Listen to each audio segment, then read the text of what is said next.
All right, welcome everybody. Another week here and three previews. So three for the price of two this week. And we got my brother Brian, the 12th man. And you can see there 3 straight years, no playoffs. No. And I was looking at he's like the second best record and 3 straight years, no playoffs. It just shows how much better the LOC has gotten in the past 3-4 years than what it was in the beginning. I totally agree with you. And that's when he had his success was in the beginning. Yeah, 100%. He's 56 and 37, second all time. He's 5-3 in the playoffs. He made the playoffs 4 times, but the LOC began into 2014, so that's 7 years. I mean, the past 3 years, he has no as you said, hasn't made the playoffs, and it just proves. I mean, there's no more US1 or any of those guys, or even Ellie Island. Unfortunately, she couldn't make the draft, so now everybody's competitive and everything like that. He does have those 2 divisional titles, and he's .602 all time, which is actually fourth, which is actually surprising to me. I was surprised by that too. And only 2 division titles. And now that he's in my division, it's going to be only tougher. And one thing I'm actually really upset about is he made that trade to Stan, who is in our division. I don't understand why he would do that, but his success seems like it was so long ago. Yeah, it really does. It really does. I mean, the trade you're talking about, what trade were you referencing? That trade you made with Stan? Julio. Yeah, I mean, to me, the whole Julio trade, honestly, I mean, AJ Brown's the number one there. There's nobody else to cover. I mean, are they going to cover Josh Reynolds as a wide receiver 3 in Tennessee? I don't see it. There's Fisker there, but I mean, I don't see him as a top tier tight end. They're still going to pack the box. I'd rather have Matt Ryan thrown to Julio than Tannehill, to be honest. And they're going to run the ball. I mean, it's a run first team. They're going to pound the ball. They're going to throw it when they have to. I see this as a downgrade for Julio keepers, not an upgrade. Yeah, I think maybe volume wise, but I think big play wise, it's going to work out because they're still going to have to stack the box to stop King Henry. And I think the big bomb play touchdowns that Julio's really been missing in Atlanta the last couple of years. And he said that's one of the reasons why he wanted out. So, but looking at Brian's team, though, looking at the schedule for him, I think, ultimately he's, actually, let's look at last year first. Sorry, yep. 10th place. And this is where he's kind of been the last 3 years. Obviously, he is one of the champions, 2015, so his name is on the plaque. Yeah. But that was the last year, I think, before we started playing for money. So he didn't even get the benefit of that. No, yeah, you're right. I think year 3 was when we started playing. Maybe even year 4 for actually $50 or for whatever it is in Canadian dollars. But yeah, I mean, there's definitely the money approach now, and like you say, you didn't make any money. Moving over to his schedule, I mean, he's playing some guys. He does have some winning records against certain guys. I mean, he's 5-1 against me, but I actually took a look at the last 2 times we played each other. We're 1-1, and and that's kind of where I say I started the season, 3-4 years ago when I actually started to try. So since I started to, not just sell my team every year just because I love making trades. I mean, we're 1-1. I mean, the 6, which I'm actually surprised because I think the 6 is a decent owner. I mean, I'm surprised he's 4-1. Same thing against Storm, which we're going to talk about in a little bit. He's 4-1. The Age Crew, fighting Geese, which I'm actually surprised it's actually closer. I would assumed Sooms has a better record there. He's 2-4 against you, and Green Lighting and Spartacus Spartans, he has a losing record against as well. Yeah, no, I mean, it goes to show why he is like, I think it was tied for second all time in wins or whatever it is with his record is because, you can see head to head, he's had success against a lot of teams. The only one I guess I could say I'm proud of is not really against me. And, him and the Architect kind of go back and forth too a little bit. So I'm interested to see part 2 for their matchup this year as well. Yeah, I mean, just looking at the matchups, I think it's going to be a tough season for him. I think knowing the keepers for a lot of these guys, even though I give BC Lions some hard times, I think that's going to be a tough matchup for him. I think Billsy Bob is going to be tough. Obviously, I think the Architect, that's going to be really tough for him. The last 5 matchups are going to be pretty tough for him. Just looking at keeper and pick wise, I mean, there's going to be just those 5 owners right there are going to be tough matchups for everybody this year. I think so. I think he has a pretty tough schedule. I totally agree with you 100%. Cool. And then looking at his keepers, he's keeping 2 running backs, 3 running backs. My bad. He has Aaron Jones, Josh Jacobs, and Miles Sanders. I think I'm the only person in the league who actually likes Miles Sanders this year. I think taking Hurts is the QB1. They're going to run the ball more. I think it's going to be a ground and pound for the Eagles this year. And then he goes Ayuk, but I mean that's okay. Wide receiver, and then he's got Kenny Galladay, which I don't know. I think I would have maybe wanted to trade Galladay and cap Julio, but it's to me that's apples and oranges there. They're really going to be the same thing, maybe. Yeah, I think Brian's team on the surface here, when you look at the keepers, you're like, yeah, no, those look really good. He's got 3 running backs. But then if you look at the offseason, I mean, they brought in a lot of competition for Miles Sanders. They brought in Kenyon Drake against Josh Jacobs. AJ Dillon, that guy looks like a monster. He's probably going to get the goal line touches. And Daniel Jones, I mean, let's face it, he's been a big question mark since he's been in the league, throwing to Kenny Galladay, where they've never played with each other before. So there's a lot of questions there, I think, for Brian, but I think it's a boom or bust keeper lineup. I'm going bold prediction for Brian, and it's boom or bust. That's how I see the lineup. Yeah, I can see that approach. I mean, if all the articles you throw into about, hey, don't take these as your keepers. I mean, Josh Jacobs, Miles Sanders. I think every once in a while there's an Aaron Jones on there as well.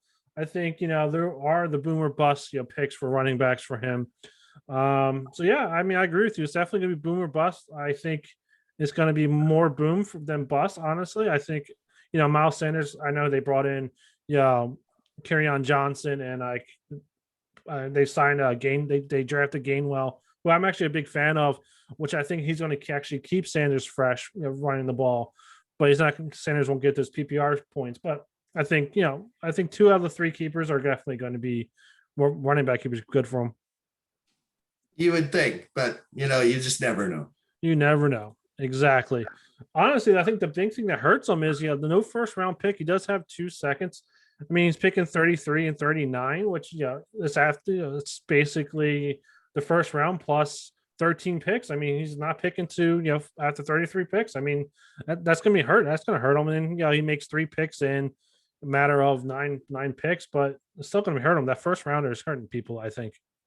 Oh yeah, well, you see, no 1, no 4. That was the trade he made to get Aaron Jones from Templars. So the second pick in the draft for Aaron Jones. And let's face it, if Rodgers doesn't go back to Green Bay, that hurts everyone's value on that team, I feel. 100%. Yeah, so that trade could backfire big time. Yeah, I didn't realize it was that. I mean, it's basically what I traded for second overall, which I got Jonathan Taylor. I mean, honestly, I think we all would have Jonathan Taylor over Aaron Jones right now. But I mean, I agree. Yeah. And then looking at his mid-round picks, he has 11th, 12th. He has no 13th, 15th, 16th, or 18th. There's no double picks there, so I think that hurts his value as well. It kind of looks like a team we did not too long ago, the Age Crew. Yeah, we're talking about just too many gaps there in the picks early on, and Brian's team looks a little bit like that too. And who knows, Brian could seriously be in potential to fall. I don't know about that. I mean, we did say there's 5 picks, so let's say he loses all 5 of them. I think he might be, might finish, what are we at 13 games this 14 games this year, so he might finish, 4-9 or 3-10. I mean, I still think there's other teams that are going to have a worse schedule. I think he's going to be 15th or 16th. Just looking at his picks and his keepers. Obviously, there could be some surprises in there as well. But I think there's a couple teams that I would definitely peg for 2-11. But yeah, I mean, it's always possible. Yeah, you're probably right, and I just want to put the pressure on him. But I think it's definitely 4 straight years. So 4 straight years making the playoffs, 4 straight years not making the playoffs for Brian. But we'll see how the draft goes, I guess. Yeah, that's going to be a huge factor for him. And then switching over to Storm, 3 years now. We're at 4 years, no playoffs. And she finished, I believe, what, ninth going into. She's 51-42, 6 off time. But again, she's also another team, I should say, that's kind of mediocre recently. Finished ninth. And I think when I looked at it, she finished 11th or 12th a couple years ago. And she's in that, not good enough to make the playoffs, but not bad enough to get um to be in the last place. But I think when we look at her picks, I think it's going to be a good year for her. I think you nailed it on the head. All those years of mediocrity were good enough to kind of win the losers brackets or be near the top and get the top picks. And right as we go through her preview here, we're going to find out that she will have a good roster this year. But yeah, you can see only one division title. And I honestly think the Maple Leaf division is up for grabs this year. I honestly think that's the most wide open division in the LOC this year. And I think Krista Storm has everything building for her that, to compete for that title for sure. I agree with you. I think definitely the Maple Leafs, definitely the division is up for grabs. You have the American division where I think they just beat the crap out of each other and nobody ever wins there just because, they're all good teams. But definitely the Maple Leaf, I think it's wide open.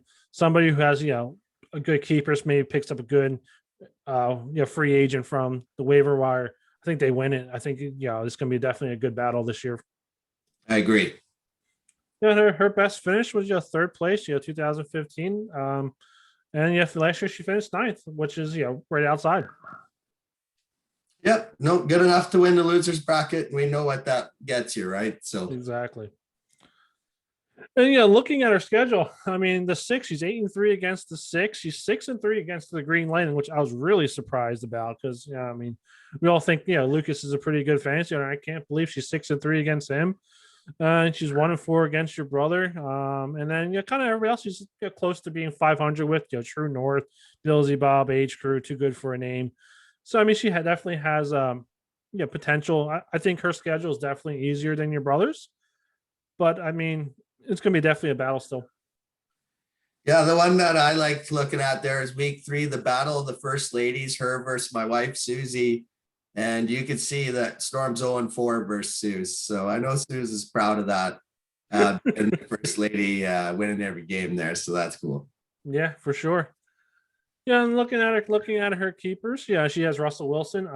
Can he get traded? Does he get traded? I don't think he gets traded now. I think maybe next year he moves, but I think he's going to be in Seattle for at least this season. King Henry, J.K. Dobbins, which I think are two pretty good running backs. Tyler Lockett going with Russell Wilson. I think the one keeper that I kind of said maybe to is Dallas Goedert. Potential, yes. I don't know if he is going to put up big numbers. So I would try to maybe look for better fifth keeper and TJ Watt. Come on, that's a good IDP right there. Yeah, TJ Watt, good big sack points for sure. I think for me, I hear you on the Goddard one. I think the question mark for me is Tyler Lockett. I think another year older, and I just don't think, guys get older, they get slower. And, obviously the running backs are great for Krista, but I don't know. There's got to be a better wide receiver out there than Lockett. But I guess if you're a Seattle Seahawks fan, it works out for you. Yeah, exactly. When you look at her picks, she got first overall. You'd think she was definitely going to pretty good running back. She's probably I would honestly probably take Harris. He's going to be a workhorse. So, that gives her 3 good running backs right there. And then she makes picks every other round except 6 and 7. She doesn't have any picks. And, looking at her in the next couple of rounds, she has 2 12s. She has no picks in the 13th, no 16th. But then she has 2 picks, 17th and the 18th, 3 picks in the 19th. Her picks are pretty good. They're definitely setting her up for success. Maybe I don't know if she wants to try to trade up, maybe trade Lockett. I don't know who her other keepers could be, but maybe she tries to trade Lockett, maybe try to get in another 7th or 8th or 9th in there and gets even better picks. She has no 25th, no 29th, which is because of her other picks she has in the IL rounds. Yeah, I agree. I think getting that first pick, has to be Harris. And, she's going to have 3 monsters at running back. And if you think of other teams in the division, the 6 has Ezekiel, True North has C-Mac. right? So, she's matching running back for running back against those monsters on those other squads. So definitely, I think Krista is a team to look out for with the draft pick scenario and pretty strong keepers. Oh, for sure, 100%. Now switching over to Dynasty. I know it says the window is wide open, but I think that having that window open is kind of why you kind of made a couple trades, but we'll talk about that in a second. Last your career is 16-10. You went 10-3 overall. Or last year, that means that gives you a record of 6-7. 2 years ago, that's win percentage of 6-1-5. You did win the division last year, but then your team took a crap and you didn't win nothing. That's definitely true. One and done in the playoffs. But yeah, no doubt about it. 10-3 last year is a great year for me. And I'm looking to build off that and hopefully defend that division title this year. Yeah, for sure. I mean, you definitely have made a couple of trades, which we'll talk about right now. You did have Baker and Watson. You did trade for Big Ben. You got a couple first round picks. Trade was with me. I think my team's building for the future. Your team is building to win now. So I think definitely the trade. I think it was actually a pretty good trade. I know you kind of said in the past that maybe the trade, might have benefited me more. But if you're trying to win, and honestly, I don't think you can take the chance that Watson doesn't play, then you just have to drop him. You couldn't even put him in an IR. You're not even going to make a trade at that point. You're just going to have to drop him. So I think the trade definitely benefits you, benefits me in the long run. And I think it's pretty good. I mean, looking at your running backs, you do have that dual-headed Browns running backs. Real quick about the Browns is I was visiting my buddy the one day, and his 4-year-old son said he likes the Browns because of the color of poop. Nice. Yeah. I mean, then you also do have Coleman, Ingram, and kind of who really cares about the rest there. You do have Cooper, Lamb, Odell. I mean, who cares about the rest there? Yeah, Janu Smith. I mean, that's a good one. I think he's actually get you some targets there. Your defensive line's pretty good. I mean, Garrett Lawrence, is pretty good there. You got Mosley, Milano, and then I think honestly your DBs could be a little better, but it's high DPs. I honestly think my team is very solid top to bottom, and I'm stoked about it. And I look at it, quarterback's a bit iffy, right, with Baker and Big now because they're run first teams, but I'm still okay with them. And I picked up Cooper and Odell for my wide receiver room, and Davis is going to be good for Buffalo. I picked up Komet in the draft last year, so I love having him there. I think maybe linebacker is a spot where I could improve. I love my DBs, honestly, Byard, Tracy Walker, and Justin Reed for Houston. They're going to be on the field all day long, so he's going to get a ton of tackles.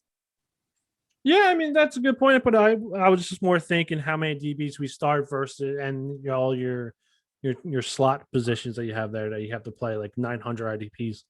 Oh, that's true. That's true. I always look at the starting three, right, for each category. And that's why I like, I do have starting 3 wide receivers there and potentially 3 running backs. Yeah. No, I mean, definitely have your running backs. You definitely have your wide receivers. Tight ends, you have your 2. You take your pick. I honestly, I think it'd be Smith and Komet would be your tight ends there. So let's switch over to your picks real quick. I know you got the 12th and the 16th overall. Honestly, let's say you weren't really sold on Big Ben, and you could probably take a rookie there. It depends on how the draft falls, but obviously you're going to win now. I wouldn't risk it. I think even if a rookie does step up, maybe like Davis Mills or something like that, you could drop Big Ben and pick him up. Nobody's going to draft Davis Mills, let's be honest there.